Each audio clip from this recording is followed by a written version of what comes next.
오늘 이 아침에 우리에게 주시는 하나님의 말씀 베드로전서 1장 22절로 2장 10절까지 말씀 함께 교독하시겠습니다. 베드로전서 1장 22절부터 2장 10절까지입니다. 너희는 진리를 순종함으로 너희 영혼을 깨끗하게 하여 거짓이 없이 형제를 사랑하기에 이르렀으니 마음으로 뜨겁게 서로 사랑하라.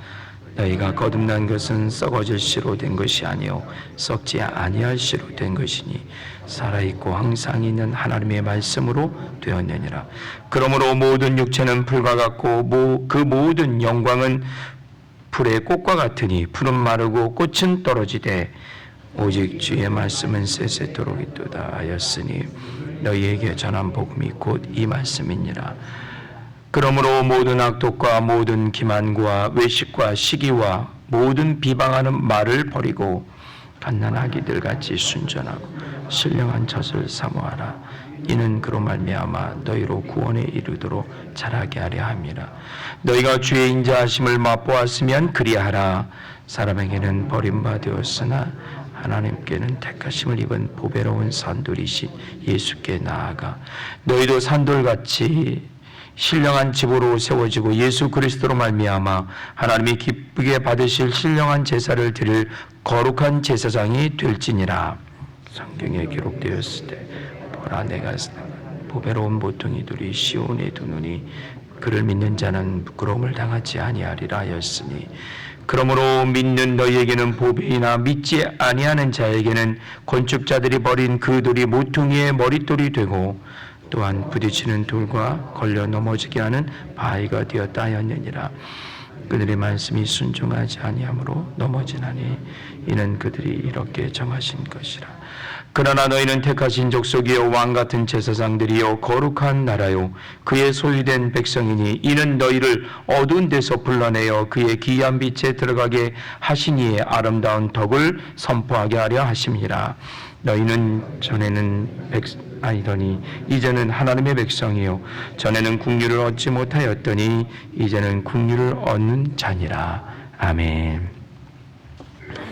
함께 읽은 오늘 이 말씀은요 베드로 전후서를 가장 대표하는 그런 말씀이고요, 초대교회 예수 공동체의 가장 핵심적인 말씀 중에 하나가 아닌가 그렇게 생각합니다. 굉장히 의미가 있고 중요한 그런 말씀입니다. 한 절 한 절 사실 오늘 이 본문이 굉장히 좀 긴데요, 이 전체를 다루기는 굉장히 중요한 메시지들이 이 안에 있어요. 그래서 단락단락 이렇게 해도 하나의 긴 설교가 되는 말씀이 되는 그런 내용인데 오늘 한번 새벽에 쭉 살펴보겠습니다. 베드로 전후서는 그 베드로 전서 개요 말씀드릴 때 분명히 말씀드려서 알고 계시겠지만 베드로가 소아시아에 있는 교회들에게 쓴 편지입니다.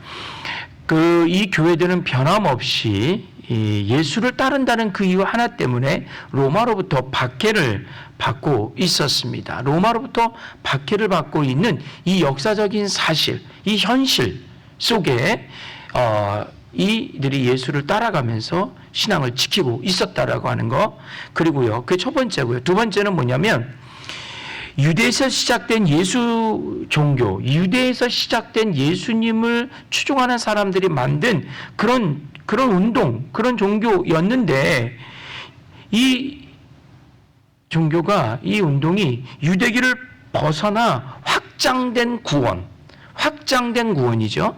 그렇죠. 확장된 구원을, 그 구원의 진리를 다루고 있는 것이 오늘 본문의 내용이에요. 그러니까 초대교회가 직면한 이 가장 중요한 사건이 바로 오늘 본문에서 해결하고 있는 내용이에요. 로마로부터 초대교회는 늘 박해를 받았고요. 그 다음에 이 유대교라고 하는 이 테두리 안에서 이 예수 공동체, 이 초대교회는 늘 거기서 벗어나고자 했어요. 그러니까 이 두 문제가 언제나 이 초대교회의 가장 풀어야 될 핵심적인 문제인데 오늘 본문이 이것을 완전히 해결하고 있는 그런 내용입니다. 정치적으로는 로마와 대항하고 있고요, 사회적으로는, 종교적으로는 유대교와 정면으로 대항하고 있는 내용이 오늘 본문의 내용입니다. 먼저 로마하고 어떻게 대항해서 승리하고 있는가를 보면 22절 말씀, 오늘 본문 첫 절입니다. 함께 볼까요? 너희가 진리를 순종함으로 너희 영혼을 깨끗하게 하여 거짓이 없이 형제 사랑하기에 이르렀으니 마음으로 뜨겁게 서로 사랑하라. 형제 사랑한다. 베드로 사도가 이 아시아에 있는 이 교회들을 보면서 말하기를 너희들이 정말 형제 사랑하는데 열심을 내고 있구나. 마음으로 뜨겁게 성제를 서로 사랑하고 있구나. 이것을 본 거예요. 여기서 그 해결책을 찾고 있다라고 하는 것을 우리는 눈여겨보아야 됩니다. 그런데 형제를 사랑하는 것, 뜨겁게 마음으로 사랑할 수 있는 것이, 그것이 가능한 것이 도대체 무엇일까? 그렇죠? 사랑이 할 수 있는 그 가능성이 어디서 나오는가 보니까 오늘 22절 첫 규절에 나와요. 너희가 진리를 어떻게 함으로? 순종함으로. 그래요. 너희가 사랑할 수 있는 것은 진리 가운데 순종했기 때문에 사랑할 수 있다라고 분명히 명시하고 있습니다. 진리는 변하지 않는 가치예요. 그렇죠? 세상의 모든 것은 변합니다. 그러나 진리는 변합니까? 진리는 변하지 않기 때문에 진리가 되는 거예요.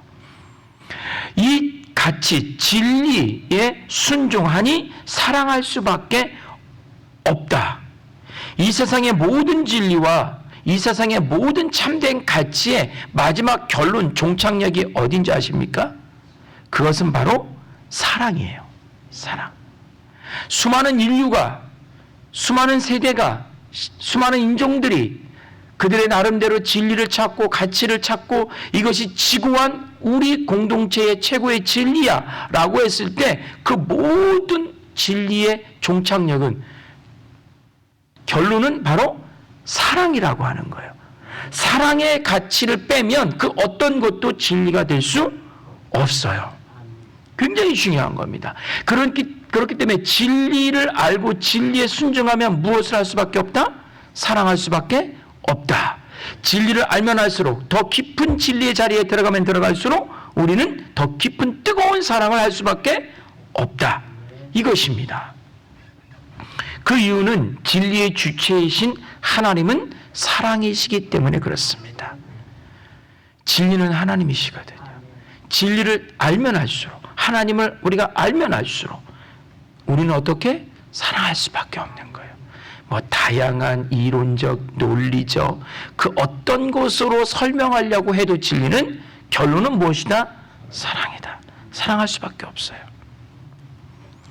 그래서 진리를 추구하면 추구할수록 사랑의 가치에 우리가 도달하게 되는 것입니다. 23절 함께 볼까요? 너희가 거듭난 것은 썩어질 씨로 된 것이 아니요 썩지 아니할 씨로 된 것이니 살아있고 항상 있는 하나님의 말씀으로 되었느니라. 썩어질 씨로가 아니라 썩지 아니할 씨로 되었는데 이것은 곧 하나님의 말씀이다. 풀과 꽃과 같은 이 모든 육체의 모든 영광은 쇠하여지지만 오직 말씀은 어떻게 한다? 쇠하지 않고 영원할 것이다. 즉 다시 말해 하나님의 말씀인 이 진리의 영에 너희가 순종하였더니 사랑에 열심을 내는 너희들이 지금 당장 그들의 영광, 로마의 힘, 그들을 박해하는 것은 로마인이잖아요. 로마의 힘이잖아요. 베드로는 이 로마의 힘을 무엇으로 비교했냐면 풀과 꽃으로 비교했어요. 풀과 꽃. 지금의 이 육체의 영광, 힘의 영광, 로마의 힘의 이 영광, 이 풀과 꽃, 이것은 잠깐 멋있어 보이고 쎄 보이고 영향력이 있어 보이지만 어떻게 된다? 금방 어떻게 된다? 시들어 버린다. 바람이 불면 금방 시들어 버리는 거예요. 그 로마의 영광, 풀과 꽃과 같은 거야. 우리를 박해하는 그들의 영광은 반드시 어떻게 할 것이다? 망할 것이다. 시들을 것이다. 하지만 진리의 가치인 사랑을 소유하고 있는 너희들은, 우리들은 영원히 견고하게 세워질 것이다. 박해 현장 속에 있는 예수를 따르는 사람들은 이 진리를 붙잡고 있어야 된다. 세상의 영광, 세상의 힘이 아무리 우리를 박해하고 우리가 예수를 따른다는 이유로 우리를 힘들게 하지만 우리 안에 하나님의 말씀인 진리의 가치인 무엇이 있다? 사랑이 있다. 그 사랑으로 그 육체의 영광인 로마의 박해, 그들의 힘을 이겨낼 수 있다 라고 하는 것이에요. 얼마나 지고지순한 이들의 신앙입니까? 세상에 그 어마어마한 그 힘에 대항하는데 힘과 힘으로 대항하는 것이 아니에요. 힘과 힘은 어떻게 됩니까? 꺾이게 돼 있어요. 부러지게 돼 있어요. 하지만 그들의 힘을 무엇으로 대항한다? 하나님의 말씀인 진리인 그 진리의 가치인 하나님의 사랑으로 그들이 그 힘을 그 박해의 현장에서 서로가 서로를 격려하고 서로가 서로를 위로하며 손에 손을 맞잡고 주의 공동체가 세워지고 있다라고 하는 것입니다. 굉장히 중요한 교훈입니다. 이 말씀은. 이 세상 가운데서 예수를 믿는다는 이유로 수많은 소리와 수많은 박해들이 있다 할지라도 우리 안에 계신 하나님의 거룩하신 사랑의 성품이 우리 안에 있다면 세상의 모든 것을 어떻게 이길 수 있다라고 하는 어마어마한 진리의 말씀을 오늘 베드로 전서를 통해서 우리에게 주시는 거예요. 그러므로 우리가 힘써야 될 것이 있어요. 2장 2절 말씀입니다. 2장 2절 말씀 같이 읽습니다. 갓난 아기를 같이 순전하고 신령한 젖을 어떻게 하라? 사모하라. 이는 그로 말미암아 너희로 구원에 이르도록 자라게 하려 함이라. 그렇기 때문에 우리가 계속해서 사모하고 힘써야 할 것은 바로 어린아이가 어미의 젖을 통하여 그 양분을 통하여 성장하고 자라고 건강해지듯이 이 어려운 삶의 환경 속에서도 신앙의 환경 속에서도 바로 하나님의 신령한 젖을 사모하고 그 하나님께서 허락하시는 영적인 양식을 계속 공급받을 때에 우리는 어디에 이른다? 구원에 이르게 된다라고 하는 거예요. 구원에 이른다는 것은 무슨 얘기냐면 우리가 죽어서 하나님 나라 간다가 아니에요. 여기서 말하는 구원에 이른다라고 하는 것은 이 박해의 현장 속에서 진리를 버리지 않고 지킬 수 있다예요. 이 땅 가운데서 우리가 하나님의 말씀을 버리지 않고 이 진리의 가치를 지키고 있는 것이 바로 이 땅 가운데서 구원을 얻는 거예요. 이 땅 가운데 구원을 완성하는 거예요. 하나님 나라를 온전히 세워가는 겁니다. 그러니까 구원에 이르도록 모든 박해와 모든 어려움을 예수라는 이유 때문에 받는 그 모든 어려움을 이겨낼 수 있는 어린아이는 이겨낼 수 없어요. 하지만 계속해서 젖을 먹고 성장하고 뼈가 키가 자라고 튼튼해지면 어떻게 성인이 되면 이겨낼 수 있는 것처럼 그렇게 계속해서 신령한 젖을 먹어라. 이 신령한 젖을 사모하라. 그러면 어떻게 이겨낼 수 있다. 이것이 바로 힘으로 로마를 이기는 것이 아니라 우리를 박해하는 힘으로 우리를 짓누르는 그들을 이기는 것이 아니라 진리의 말씀으로 이기는 하나님의 방식인 줄 믿습니다. 세상에 그 어떤 강력한 힘이 우리를 위협해도 그 어떤 것들이 우리를 우리를 혼란스럽게 할지라도 하나님의 방법으로 나간다면 반드시 승리할 줄 믿습니다. 하나님의 방식, 하나님의 방법, 영원한 하나님의 양식 젖을 먹고 진리의 가치인 사랑의 마음을 품으면 세상의 모든 것들을 이겨낼 수 있다가 되는 것입니다. 이것이 바로 박해하는 로마를 이길 수 있는 방법이었다는 거예요. 두 번째는 유대교예요. 유대교는 어떤 나라입니까? 제사장 나라예요. 유대인들만이 하나님께 제사할 수 있어요. 또한 하나님이 모세를 통해서 그들을 언약의 백성으로 세우신 민족이 유대교예요. 중요한 것은 이들에게는 엄청난 파워가 하나 있는데 하나님의 임재를 상징하는 성전이라는 것이 그들의 소유가 되어버렸어요.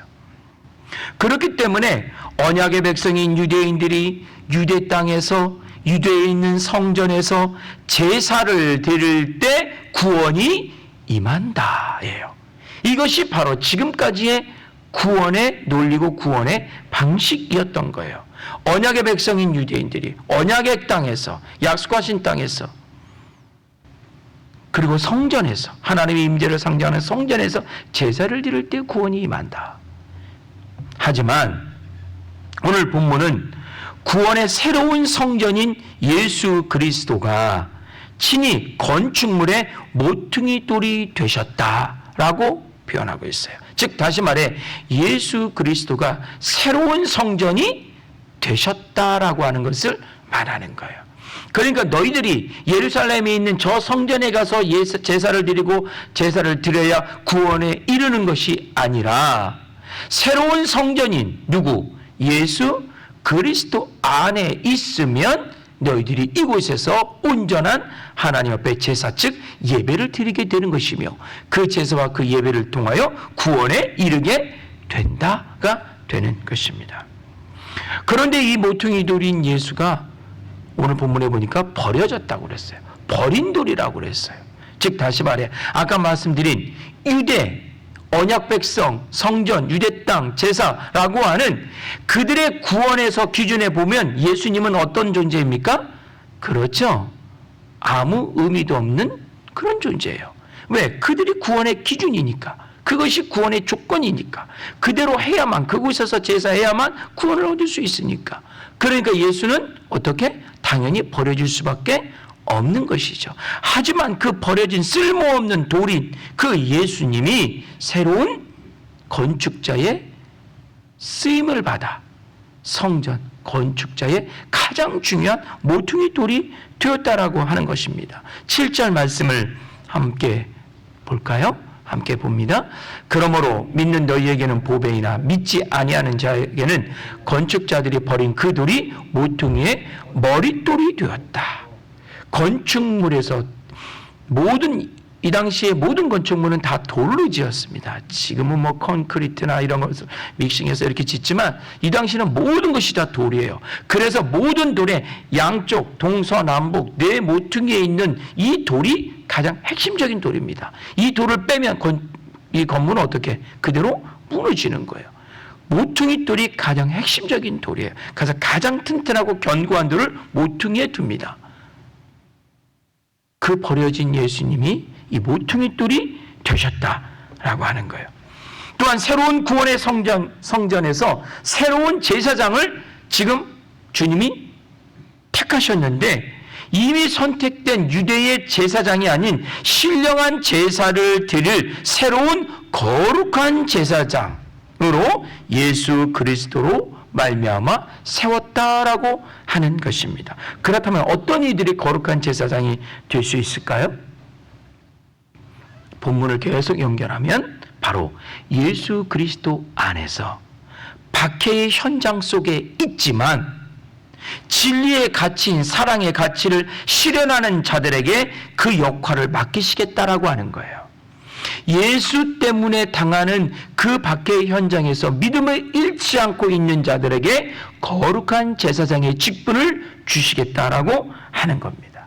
그 이유가 뭘까요? 왜 하나님은 이들을 제사장으로 거룩한 제사장으로 세우셨나요? 그 목적은 바로 9절 말씀입니다. 같이 보겠습니다. 그러나 너희는 택하신 족속이요 왕같은 제사장들이요 거룩한 나라요 그의 소유가 된 백성이니 이는 너희를 어두운 데서 불러내어 그의 기이한 빛에 들어가게 하신 이의 아름다운 덕을 선포하게 하려 하심이라. 택하신 족속으로 왕같은 제사장으로 거룩한 나라로 하나님의 새로운 소유된 백성으로 어두운 데서 불러낸 하나님의 백성으로 그래서 새로운 빛으로 들어가게 하신 이유는 딱 하나라는 겁니다. 바로 그렇게 행하신 이의 아름다운 덕을 어떻게 선포하게 하기 위해서. 유대인들은 이 아름다운 덕을 선포할 수 없습니다. 그 이유가 뭔지 아십니까? 그 아름다운 덕이 바로 예수 그리스도거든요. 근데 그들은 예수 그리스도를 쓸모없는 돌로 생각해 어떻게 했습니까? 버렸어요. 십자가에 매달아 버렸어요. 그냥 버려버렸어요. 아름다운 하나님의 아름다운 덕, 온 인류를 구원하고자 하시는 하나님의 그 계획하심을 유대인들은 헌신짝처럼 어떻게 버렸어요. 근데 그 버린 돌을 누가 지금 취하고 있어요? 하나님이 새롭게 취하셔서 누가 그 예수 그리스도 그 버린 돌을 중심으로 그 버린 돌이 만들어낸 그 성전에 지금 모이고 있습니까? 바로 그렇죠. 오늘 편지받고 있는 이 사람들이, 이 박해 현장 가운데서 예수 때문에 박해받는 자들이 예수 안에서 모이고 있는 거예요. 그러니 주님이 말씀하신 거예요. 너희는 택하신 족속이라고, 왕같은 제사장들이라고, 거룩한 나라. 전에는 너희가 내 소유가 아니었어. 내 소유는 옛날에 유대인들 뿐이었거든. 이제는 너희가 내 거룩한 소유가 되는 것이야. 왜? 너희들이 아름다운 덕을 선포할 수 있기 때문에. 예수님의 생명과 구원의 덕을 선포하는 제사장의 역할을 감당하는 것은 바로 예수 때문에 고난당하고 그 고난의 속에서 진리를 행한 자만이 바로 이 거룩한 제사장의 역할을 감당할 수 있다라고 하는 것입니다. 하나님은 오늘도 우리를 구원의 덕을 선포하는 자로 불러주신 줄 믿습니다. 왜냐하면 우리 안에 예수의 생명이 있기 때문에 그렇습니다. 예수의 생명이 있으면 그 예수의 덕을 전하는 자로 되는 것이고요. 하나님은 그를 통해서 예배받고 그를 통해서 제사받고 그를 통하여 거룩한 일을 행하시는 제사장으로 삼아 주셨다는 거예요. 오늘 이 말씀 우리 마음속에 간직하시길 바랍니다. 로마라고 하는 거대한 힘, 유대라고 하는 그 어마어마한 정통적인 그 종교의 힘이 그들 앞에 있었지만 그들은 그 어마어마한 두 힘을 무엇으로 물리쳤다? 예수 그리스도의 말씀으로, 예수 그리스도의 거룩한 그 생명의 진리의 가치로 이 두 그룹을 물리치고 예수 그리스도 안에서 새로운 거룩한 택하심을 입은 백성이 되었다. 오늘 우리 모두 다 택한 백성인 것을 믿으시길 바라고요. 그 예수의 생명 가운데 오늘도 우리 현장 가운데 우리 삶의 자리에서 반드시 승리하시길 주의 이름으로 간절히 기원합니다. 기도하겠습니다. 하나님, 그렇습니다. 우리는 예수 그리스도를 따르는 자입니다. 세상은 예수 그리스도를 버렸습니다. 버려진 돌이었습니다.